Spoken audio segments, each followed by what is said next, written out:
Next जो हमारा point है वो है यूनिक चैलेंजेस। तो यूके में और यूएसए में दोनों में अलग अलग चैलेंजेस है। अगर हम यूके की बात करते हैं तो आपको पता होगा कि यूके का जो हेल्थ केयर सिस्टम है वो मोस्टली एनएचएस रन करता है, और जो कि आपको पता है कि पब्लिक हेल्थ केयर सिस्टम है, उसके कारण काफी बार रिसोर्सेज का प्रॉब्लम आपको एनएचएस में काम करते समय देखने मिल सकता है। और रिसोर्सेज कम होने के कारण आपको कई बार आपके प्रोग्रेशन के लिए आपको काफी बार तकलीफ आ सकती है, क्योंकि आपके ट्रस्ट के पास कई बार पैसा नहीं होता है आपके एजुकेशन को फंड करने के लिए। तो ऐसी तकलीफें आपको एनएचएस में देखने मिल सकती है। और जो दूसरा प्रॉब्लम आप फेस कर सकते हैं वो यह है कि यूके डाइवर्स कंट्री होने के कारण यहाँ पे अलग अलग कंट्रीज के लोग रहने के कारण कई बार आपको लैंग्वेज बैरियर का भी प्रॉब्लम फेस करना पड़ सकता है। और यूएसए के बारे में बात करेंगे तो यूएसए भी डाइवर्स कंट्री होने के कारण यहाँ पे भी लैंग्वेज बैरियर आपको आ सकता है। और जैसे कि आपको पता होगा कि यूएसए में mostly private health care sector है, तो वहाँ पे प्राइवेट हेल्थ केयर सेक्टर होने के कारण सारे लोगों के पास इंश्योरेंस है, और इंश्योरेंस होने के कारण कई बार जो मैनेजमेंट साइड का जो बर्डन होता है वो नर्सेस पे आ जाता है, क्योंकि इंश्योरेंस का क्लेम और वो सारी चीजें नर्सेस को कई बार हैंडल करना पड़ सकता है। यह भी बर्डन आपको यूएसए और यूके में देखने मिल सकता है। और जो नेक्स्ट पॉइंट है हमारा हेल्थ केयर सिस्टम, जैसे कि आपने मेरे पुराने वीडियोस देखे होंगे तो आपको पता चल गया होगा कि यूके में एनएचएस के अलावा प्राइवेट सेक्टर्स भी है। तो सबसे बड़ा और जो पहला हेल्थ केयर सिस्टम है यूके में वो है एनएचएस, और जो कि पब्लिकली फंडेड है। यहाँ पे सारी ट्रीटमेंट आपको फ्री में मिलती है। और जो दूसरा हेल्थ केयर सेक्टर यूके में है वो है private health care sector. Private health care sector में आपको अपनी ट्रीटमेंट कराना है तो उसके लिए आपको बहुत ज्यादा पैसा खर्च करना होगा, या तो आपको अपना इंश्योरेंस कराना होगा कोई प्राइवेट कंपनी से। और जो तीसरी चीज यूके में हेल्थ केयर सेक्टर में देखने मिलेगी वो रहेगा नर्सिंग होम या तो केयर होम्स। तो केयर होम्स, नर्सिंग होम्स वो ऐसे पेशेंट्स के लिए होते हैं जो कि काफी ओल्ड होते हैं और जो अपना केयर अपने घर पे नहीं कर सकते हैं। ऐसे पेशेंट्स के लिए नर्सिंग होम और केयर होम्स होते हैं। और यूएसए के बारे में बात करेंगे तो यूएसए में भी फेडरल हॉस्पिटल्स और प्राइवेट हॉस्पिटल्स होते हैं। फेडरल हॉस्पिटल्स आपको बहुत ज्यादा देखने नहीं मिलेंगे, मोस्टली वहाँ पे प्राइवेट हेल्थ केयर सेक्टर ही है, जिसको यूज करने के लिए आपको अपना इंश्योरेंस निकालना पड़ेगा। और मोस्टली नर्सेस का इंश्योरेंस उनके हॉस्पिटल की तरफ से होता है, तो इसलिए नर्सेस को डरने की जरूरत नहीं होती है। लेकिन जो नॉर्मल इंसान होता है यूएसए में, उनको अपने हेल्थ केयर के ऊपर काफी ज्यादा पैसा खर्च करना होता है। कई बार आपने सुना होगा कि यूएसए से लोग डिलीवरी के लिए दूसरे कंट्री में जाते हैं, क्योंकि डिलीवरी का चार्जेस इतना ज्यादा यूएसए में है कि उनको कई साल तक अगर उनके पास इंश्योरेंस नहीं है तो वो लोग कर्जे में ही पड़े रह सकते हैं। तो नेक्स्ट हमारा जो पॉइंट है वो है immigration and work visa process. जैसे कि आपको पता होगा यूके में अगर आपको आना है तो आपको जॉब करने के लिए सबसे पहले आपका यूकेएनएमसी का रजिस्ट्रेशन कंप्लीट करना होगा, और उसके बाद आपका हॉस्पिटल आपको स्पॉन्सर लेटर देता है। जैसे ही आपके पास स्पॉन्सर लेटर आता है तो आपको स्किल्ड वर्कर वीजा मिलता है। और स्किल्ड वर्कर वीजा कई बार आपको 5 साल का भी मिलता है, लेकिन जनरली आपको 3 साल का ही स्किल्ड वर्कर वीजा मिलता है। और स्किल्ड वर्कर वीजा पे 5 साल में यूके में रहने के बाद आपको परमानेंट रेसिडेंसी मिलती है, अगर आप यूके के सारे रूल्स को फॉलो करते हैं तो। और 5 साल होने के बाद 6वें साल में आप अपने सिटीजनशिप के लिए भी अप्लाई कर सकते हैं। डिपेंड करता है कि आपका इंटरेस्ट सिटीजनशिप के लिए है या नहीं। यूएसए के बारे में अगर हम बात करते हैं तो यूएसए का जो इमिग्रेशन प्रोसेस है वो काफी कंट्रोवर्शियल है, और आपको काफी कम इंफॉर्मेशन यूएसए के बारे में आपको इमिग्रेशन के बारे में देखने मिलेगी, स्पेशली नर्सेस के रिलेटेड। और यूएसए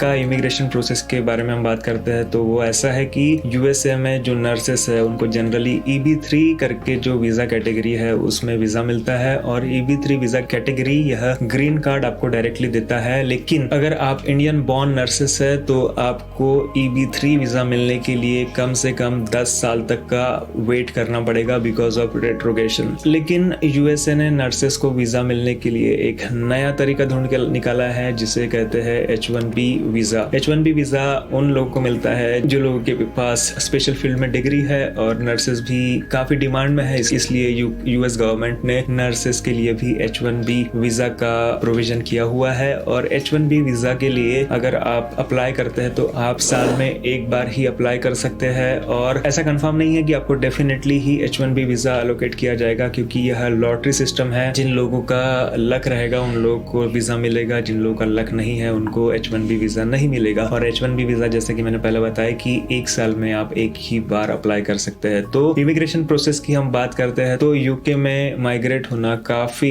इजी है as compare to USA because of this immigration policies in the USA and the UK. तो हमारा जो नेक्स्ट और आखिरी पॉइंट है वह यह है कि quality of life for nurses in the UK and the USA. तो जैसा कि हम अगर देखते हैं कि क्वालिटी ऑफ लाइफ को आपको को मेजर करने के लिए सबसे पहले आपको देखना पड़ेगा कि वर्क लाइफ बैलेंस। जो नर्सेस यूके में काम करते हैं उनको आपको पता ही होगा कि 12 आवर्स की 3 दिन शिफ्ट करना होता है, जिसके कारण अगर आप देखेंगे कि 3 दिन काम करने के बाद आपको 4 दिन का ऑफ मिलता है। अगर आप एक्स्ट्रा शिफ्ट करना चाहते हैं उस समय में तो एक्स्ट्रा शिफ्ट कर सकते हैं, लेकिन उसके अलावा अगर आप एक्स्ट्रा शिफ्ट नहीं करना चाहते तो आपके पास 4 दिन मिलते हैं अपने फैमिली के साथ स्पेंड करने के लिए। इसी में हम बात करेंगे वर्क रिलेटेड स्ट्रेस के बारे में। वर्क रिलेटेड स्ट्रेस के लिए यूके अपने सारे एम्प्लॉयज के लिए, चाहे वो नर्सिंग फील्ड में हो या किसी भी और प्रोफेशन के क्यों ना हो, तो वो हमेशा कोशिश करते हैं कि वर्क रिलेटेड स्ट्रेस हमेशा नर्सेस के लिए या तो जो भी लोग यूके में रहते हैं अलग अलग फील्ड में काम करते हैं उनके लिए काफी कम हो। इसलिए यहाँ पे हर हॉस्पिटल में, हर डिपार्टमेंट में अलग अलग पॉलिसीज है ताकि वर्क रिलेटेड स्ट्रेस है जो नर्सेस में, डॉक्टर्स में और अलग अलग हेल्थ केयर प्रोफेशनल्स में होता है वो कम किया जाए। तो यहाँ पे अच्छी पॉलिसीज है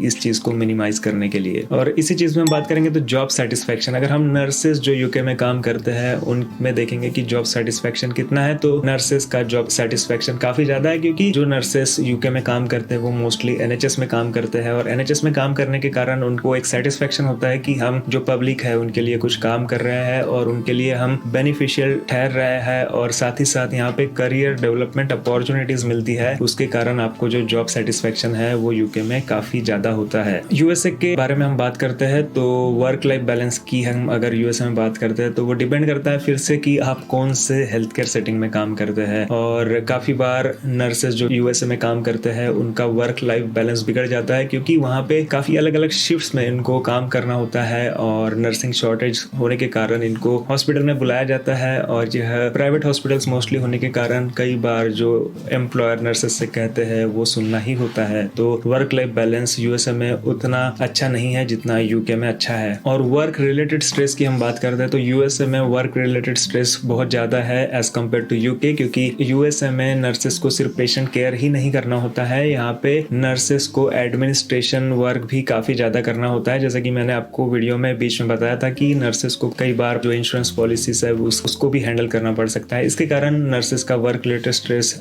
यूएसए में एज कम्पेयर टू यूके ज्यादा होता है। जॉब सेटिस्फेक्शन अगर यूएसए में देखेंगे तो वो भी डिपेंड करता है कि आप कहाँ पे काम करते हैं। कई बार नर्सेस छोटे छोटे सेक्टर में काम करते हैं यूएसए में, और जिसके कारण उनके पास करियर डेवलपमेंट की अपॉर्चुनिटीज काफी कम होती है। डिपेंड करता है कि वहाँ पे स्टाफिंग रेशो कितना है और उसके ऊपर भी लोगों का जो वर्क सेटिस्फेक्शन है वो डिपेंड करता है। और जिस जगह पे नर्सेस को करियर डेवलपमेंट अपॉर्चुनिटीज ज्यादा मिलती है, स्टाफिंग रेशो अच्छा मिलता है, उन हॉस्पिटल में देखा गया है कि वहाँ के जो नर्सेस है उनमें जॉब सेटिस्फेक्शन काफी ज्यादा है। लेकिन मोस्ट ऑफ द हॉस्पिटल्स में जो नर्सेस का जॉब सेटिस्फेक्शन है वो कम देखा गया है। इन सारे पॉइंट्स को देख के आपको समझ में आ गया होगा कि नर्सेस का लाइफ यूके में अच्छा है या यूएसए में अच्छा है। क्योंकि यहाँ पे यूएसए में जो एक दो ही फैक्टर है वो काफी अच्छा है, वो यह है कि वहाँ पे सैलरी बहुत ज्यादा है। यूएसए में आपको बहुत चकाचौंध देखने मिलेगा एज कम्पेयर टू यूके, और यूके में आपको जॉब सेटिस्फेक्शन मिलता है और आपको श्योरिटी होती है कि आपका जॉब सिक्योर है। लेकिन यूएसए में प्राइवेट हॉस्पिटल्स होने के कारण आपको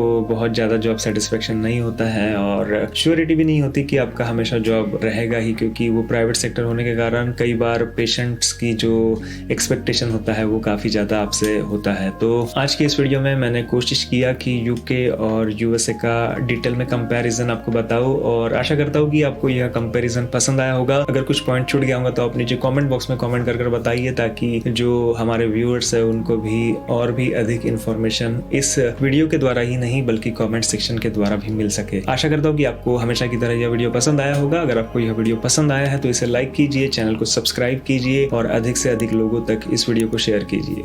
thank you guys for watching this video.